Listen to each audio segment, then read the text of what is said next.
आज चौपाल में मैं खगना सीनियर सेकेंडरी स्कूल गया था, जहां पर एक बहुत ही दुखद घटना हुई है, जिसमें यहां पर चौपाल थाने में एफआईआर हुई है और पुलिस डिपार्टमेंट ने मुलजिम को भी अरेस्ट किया है। इस उपलक्ष्य में मैं सबको, प्रिंसिपल सीनियर सेकेंडरी स्कूल सभी चौपाल के और प्रिंसिपल कॉलेज और हेडमास्टर, हेड टीचर्स, इन सब से यही विनती करना चाहता हूं कि आप सभी अपने अपने स्कूल में इस टाइप की दोबारा कोई घटना ना घटे। इसके लिए गवर्नमेंट ने जो कमेटी बनाई है, वो कमेटी काउंसलिंग करती रहे और उसमें स्पेशली सभी स्कूलों में बेटियों के लिए लेडी टीचर को रखा है और वो हेड स्टूडेंट से तालमेल बैठाकर और हेड स्टूडेंट सब गर्ल्स से बात करके सबको कॉन्फिडेंस में लेकर ऐसी घटना दोबारा ना हो। और इसके लिए मेरी सबसे यही विनती है, पेरेंट्स भी ध्यान रखें, पेरेंट्स भी बेटियों की काउंसलिंग जरूर घर में आकर करें। और कोई भी घटना इस टाइप की अगर घटती है, मेरी समाज के उन सब लोगों से विनती है कि उसमें आप कोई कॉम्प्रोमाइज कराने की कोशिश ना करें। और इससे एक क्राइम को भी बढ़ावा मिलता है और दूसरा, जिनके साथ कोई अत्याचार हुआ है वो भी एक उनको भी इंसाफ नहीं मिलता। मेरी उन सबसे विनती है कि कोई भी आदमी इसमें कॉम्प्रोमाइज की कोशिश ना करें और तुरंत स्कूल के जितने भी स्कूल कॉलेज की जितने हेड है वो तुरंत पुलिस को इसकी इंफॉर्मेशन दें। और मैंने एसएचओ और डीएसपी चौपाल को बताया है कि पुलिस उसमें तुरंत कार्रवाई करे और दोबारा हमारे चुनाव क्षेत्र में ऐसी घटना दोबारा ना घटे। इसके लिए आप प्रेस के माध्यम से मैं समस्त टीचिंग स्टाफ और प्रिंसिपल को ये बात कहना चाहता हूं। और जो घटना सीनियर सेकेंडरी स्कूल खगना में हुई है, इस टाइप की घटना दोबारा हमारे चुनाव क्षेत्र में ना हो, इसके लिए भी हम एक प्रॉपर प्लानिंग करके ऐसी योजना बना रहे हैं कि इसमें बेटियों की काउंसलिंग समय समय पर हो। और जिस तरह से 10-11 बेटी की यहां बात आई है, दोबारा ऐसी घटना ना आए। जी, जिस तरीके से आनन फानन में जो है मीडिया ने इस मामले को कवरेज दी और तूल दिया, मैं कहूँगा तूल दिया, बहुत से मीडिया हाउसेज में इस तरह का बयान चलाया गया कि दुष्कर्म हुआ है, उसको आप किस तरह से देखते हैं? क्योंकि इससे कहीं ना कहीं चौपाल क्षेत्र की छवि खराब हुई है।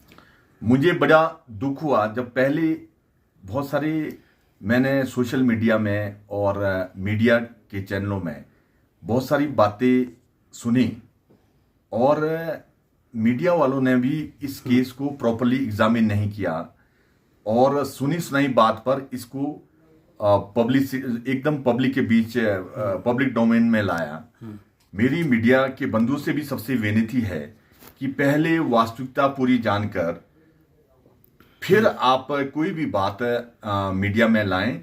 और इससे भी एक हमारे चौपाल की छवि स्टेट लेवल और नेशनल लेवल में खराब हुई। जैसे ही किसी चैनल ने इसको चैनल पर लाकर ये कहा कि 10-11 बेटियों के साथ दुष्कर्म हुआ है, ये भी एक बहुत दुखद है। मेरी सबसे विनती है कि वास्तविकता जानने के लिए पहले फील्ड में जाकर पूरी छानबीन करके और एक भी कोई उसमें झूठ ना हो, तब तक कोई भी चीज़ प्रकाशित ना करें, ये मेरी सबसे विनती है।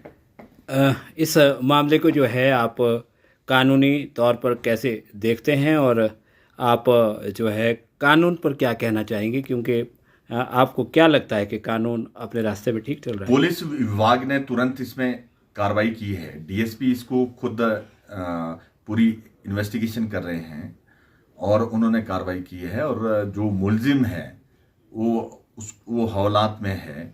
और हमने पुलिस को कहा है कि मुलजिम को कोई शेल्टर ना मिले, और जिसने ऐसा अत्याचार किया है उसको किसी भी टाइप का कोई अगर बाहरी आदमी उसको सपोर्ट करना चाहता है तो उसको भी इस केस में इंडल्ज करके वो भी ना छूटे, ऐसे हमने पुलिस से डीएसपी को कहा है। जी, आप अभिभावकों से भी मिलकर आए और उनसे भी आपने जो है उनका दर्द आपने जो है साझा किया, और बेटियां तो बेटियां ही होती है, और उनके साथ ऐसा जो एक मामला हुआ है, ये हम भी इसकी जो है कड़ी निंदा करते हैं, और ऐसा समाज में नहीं होना चाहिए। मैं पेरेंट्स से सबसे मिला हूँ। हम सबका दायित्व है कि बेटियों का मनोबल बढ़ाएं, और हम सबका दायित्व है कि जो पेरेंट्स से भी मैंने विनती की है कि आप इसमें घर जाकर बेटियों की काउंसलिंग करें, उनका मनोबल बढ़ाएं। और मेरी समाज के सभी वर्गों से, सब जाति धर्म और पार्टी के लोगों से विनती है कि आप कोई भी कमेंट्स किसी भी फेसबुक और मीडिया में और साथ में कहीं भी कोई ऐसी टिप्पणी ना करें जिससे हमारी बेटी आहत हो। और इसके लिए भी मैंने और पुलिस विभाग को भी मैंने कहा है कि कोई भी आदमी अगर इसमें गलत कमेंट्स वगैरह सोशल मीडिया वगैरह या प्रेस में देता है, उसके ऊपर भी तुरंत कार्रवाई हो। और मैंने उस क्षेत्र के वहाँ के लोगों से भी विनती की है कि आप सब बेटियों का और पेरेंट्स का मनोबल बनाएं। जी, एसएमसी को जो है ऐसे मामलों में किस तरह का ध्यान रखना चाहिए?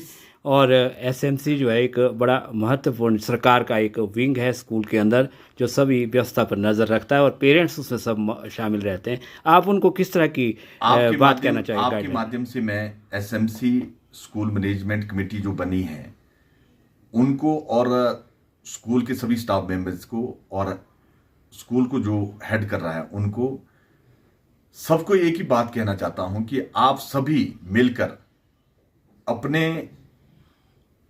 एक बहुत ही निष्ठा से अपने कार्य का निर्वहन करें, और इसमें कोई भी कोताही ना बरतें।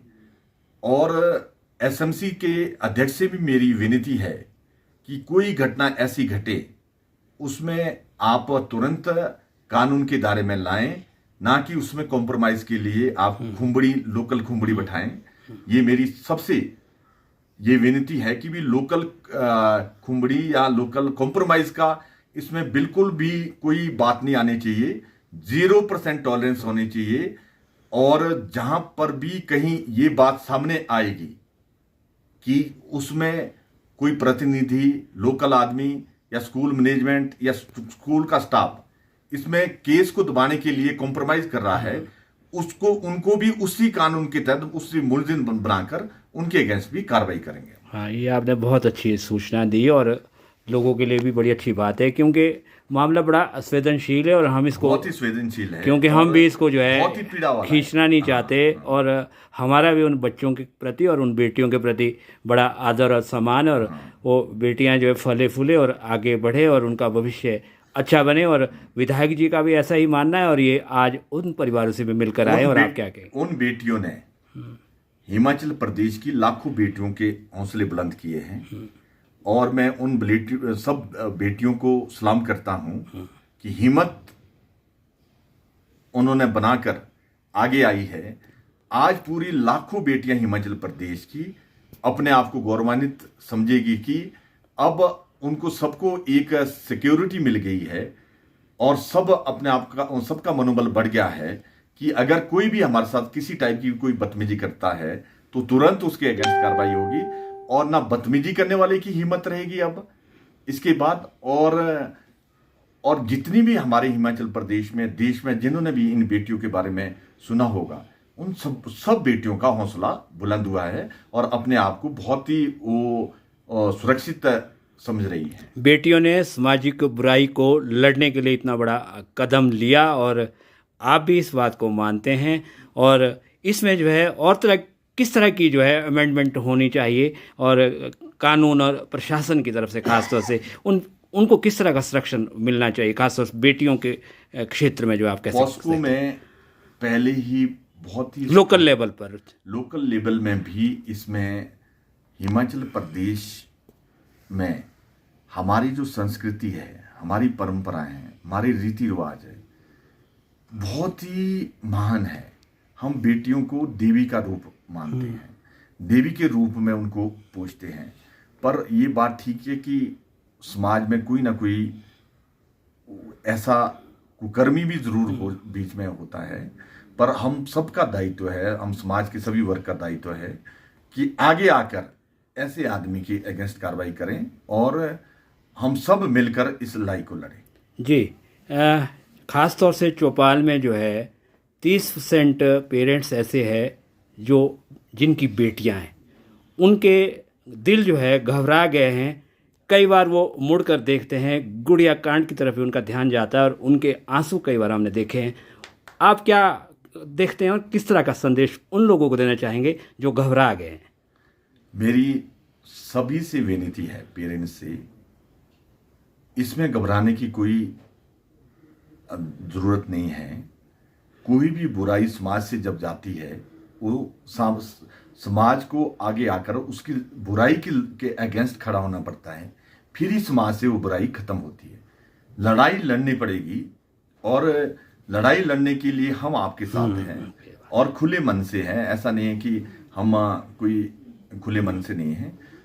हमारे क्षेत्र में चौपाल में कोई भी इस तरह से कोई घटना घटती है तो हम पेरेंट के साथ बिल्कुल खड़े हैं। मेरे ध्यान में या कानून के ध्यान में लाएं, आपने विश्वास रखना, हम उसमें बिल्कुल कोताही नहीं बरतेंगे, तुरंत एक्शन कराएंगे। और हिमाचल प्रदेश एक देवभूमि है, एक वीरों की भूमि है, और इस देवभूमि को कोई भी अपवित्र करना चाहे, ऐसी घटना अगर घटे तो हम सब के लिए बहुत ही एक शर्मनाक बात है। और मैं समाज के सभी वर्गों से, सब जाति धर्म और पार्टी से सबसे ये विनती करना चाहता हूं कि ऐसी बुराई के लिए सब सामने आए और इस बुराई को जड़ से खत्म करने के लिए सहयोग दें। आपने बताया और आपका बहुत बहुत शुक्रिया। ये थे चौपाल के विधायक बलबीर वर्मा, और ये काफ़ी आहत है इस मामले को लेकर, और सीधे शिमला से जो है उन नालागढ़ से उन अभिभावकों के मिलने के लिए आए और उनके दर्द को समझा और उनको सांत्वना भी दी कि आप हिम्मत रखें और बेटियों को अच्छे से पढ़ाएं और इनको हौसला दे और इनको आगे बढ़ाए और खूब पढ़ाई करा करके इनको अच्छे रास्ते पर डालने के लिए जो है पेरेंट्स इनको सहयोग करें। इन्होंने यही कहा। आपका बहुत बहुत शुक्रिया विधायक जी, आप इस दर्द में यहाँ लोगों के साथ और अभिभावकों से जुड़े, आपका बहुत बहुत शुक्रिया। नमस्कार।